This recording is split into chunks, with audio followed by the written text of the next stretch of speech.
Hey guys, welcome back to my channel for another true crime video. If you are new here, welcome and thank you so much for clicking on this video today. If you do enjoy this type of content, don't forget to subscribe and hit that notification bell so you do not miss a video. So a lot has happened since my last video. The state has not only rested their case, but as promised, the defense was in and out within like a couple of days. In my last video, I had mentioned that the Commonwealth filed a motion to disclude the testimony of defense witness Dr. Marie Russell, citing a Rule 14 violation. They stated that she was not mentioned to the Commonwealth prior to trial and therefore should not be allowed to testify. The judge agreed to have Dr. Russell testify during voir dire in the absence of the jury. However, for some reason, two of the other defense expert witnesses also testified during voir dire. Not sure why, but I'm guessing it probably has something to do with the fact that they were hired by the FBI. The defense also was not allowed to say that they were hired by the FBI, but I guarantee you that that would not be an issue had they had been testifying for the prosecution. The other two witnesses were accident reconstructionists and biomechanical engineers Daniel Wolf and Dr. Andrew Rentschler, both who say that John's injuries were not consistent with being struck by a vehicle. Daniel Wolf has testified in more than 20 trials. But the judge ultimately agreed to have all three of them testify, but limited what they were allowed to testify to. The Commonwealth called Trooper Paul to the stand as their accident reconstructionist, which was a huge mistake. Alan Jackson pointed out that he was not a professional accident reconstructionist. Trooper Paul did not know the difference between constrained and unconstrained motion and was not able to define acceleration. He was extremely nervous, and Jackson made him look like an idiot on the stand, especially compared to the two expert witnesses he was going to call. Like, oh boy. I meant to get this video out earlier for you guys, but things just kept happening so quickly. Both the Commonwealth's data experts were not able to rule out the 2:27 a.m. how long to die in the cold search made by Jennifer McCabe. They stated that the URL existed and all the cookies existed, the tabs existed, but the search itself didn't. So now Celebrite is no longer reliable after how many years of convicting people? Now, it was confirmed that a full extraction of Jennifer McCabe's phone was done, but only a select portion was handed over to the prosecution's experts. That would explain why they were so confused about the 2:27 a.m. timestamp. But the defense expert was handed the entire extraction, and we will get into his testimony as well. The Commonwealth showed text messages between Karen Read and John O'Keefe in the weeks leading up to his death, suggesting a rocky relationship. It appeared John wanted Karen to leave his home and told her that he was sick of fighting all the time. However, it was John who wanted Karen to come out to the bar on January the 28th, and everybody around them said that the two appeared to be extremely happy and lovey-dovey. There were also text messages and voicemail played from Karen Read to John O'Keefe after he had already been deceased, and in my opinion, this helped the defense's case. She had been saying things like, "Where the F are you?" and that she was going back to Mansfield because he was not answering her or coming home. To me, it sounded like a woman who was mad that her boyfriend didn't come home and thought he may have been out cheating on her, and not someone who thought that her boyfriend was dead. Now, the defense confirmed with the state's own witness that Karen Read connected to John O'Keefe's Wi-Fi at 12:36 a.m. on January the 29th. Remember, Mr. Lally said that she hit John O'Keefe at 12:45 a.m. in his opening statement. Not only that, but several witnesses, including Jennifer McCabe, testified to seeing Karen Read's vehicle outside the home between 12:41 and 12:45 a.m. Remember, a few even claimed to have seen Karen Read alone in her vehicle, so if John was not inside the vehicle and he was not laying on the ground deceased, then where else could he be but inside the Albert home? Can he be the tall, dark-haired man that Brian Higgins slipped up and said he saw enter the Albert home? Couldn't have been Colin Albert because he left at 12:10, remember? Now let's talk about John O'Keefe's Apple Health data.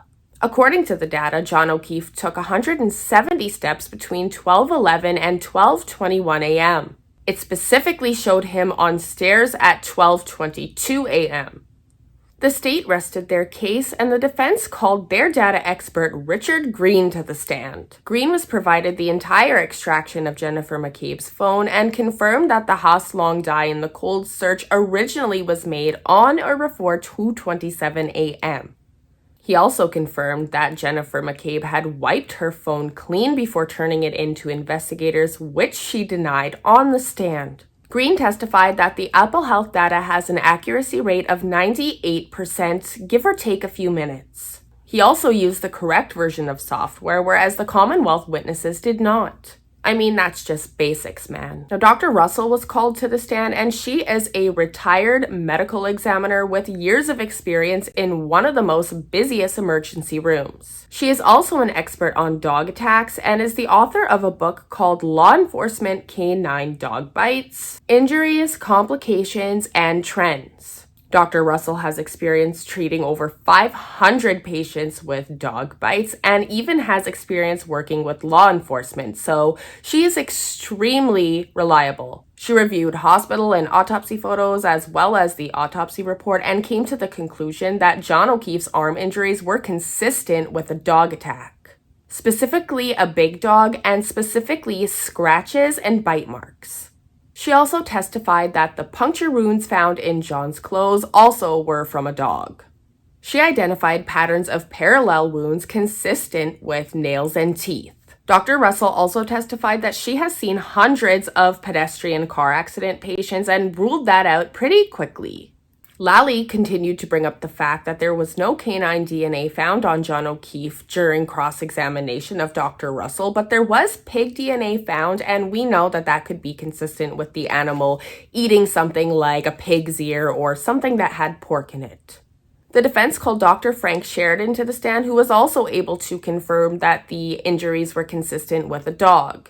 Dr. Sheridan is a retired forensic pathologist and is triple board certified. He was also able to confirm that the wounds on the arm happened prior to death due to the color and said that they would be more yellow in tone if they occurred after. Dr. Frank Sheridan stated that the wound on the back of John O'Keefe's head was one of the main causes of his death, and he would not have been able to walk around, let alone be conscious after receiving that blow. So what about all the steps on the Apple Health data? He testified that the lack of bruising on the hips and torso was not consistent with being struck by the vehicle. Both Daniel Wolf and Dr. Rentschler also testified that John O'Keefe's injuries were not consistent with being struck by a vehicle and actually stated that it was the lack of injuries that was most concerning. They also confirmed that the damage to the vehicle was not consistent with striking a human body because of the lack of damage to the bumper. They stated that the damage was only to the isolated portion of the taillight. Interesting enough, they were actually able to recreate what they thought may have happened due to the embedded drinking glass in the bumper of Karen Read's vehicle. Because they knew that a drinking glass had been found at the scene, they suggested that it had been consistent with somebody throwing the glass at the back of the vehicle. Remember, Karen Read admitted that her and John O'Keefe had gotten into an argument on the way to the Albert home. Is it possible that he wanted to go in and she did not?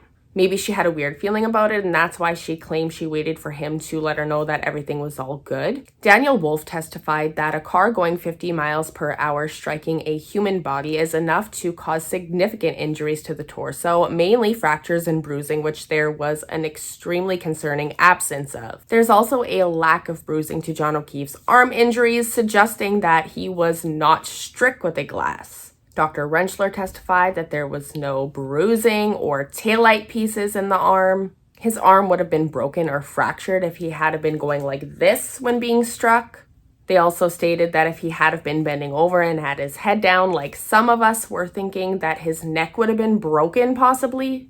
There's no road rash consistent with being struck by a vehicle, and Dr. Rentschler testified that the car was not going fast enough to have made him flow 30 feet like the Commonwealth is suggesting. Dr. Rentschler looked the jury dead in the face during the Commonwealth's questioning, actually, which was the crazy part, and told them that there was no evidence suggesting that Karen Read had hit John O'Keefe with her car. He testified that his injuries were not consistent with being struck by a vehicle, and he told them that you can't deny the science and the physics as to what would have happened had he had been struck by that vehicle. Dr. Rentschler said that there was numerous ways that John O'Keefe's DNA could have gotten on the taillight housing of his girlfriend's car. The snowplow driver testified that he plowed Fairview Road that night and he did not see a body at 2:45 a.m. or 3:30 a.m. when he passed by. With all that, the defense rested their case, and Alan Jackson delivered powerful closing arguments. He put together a timeline of events that, in my opinion, made much more sense and fit much better than the Commonwealth's theory.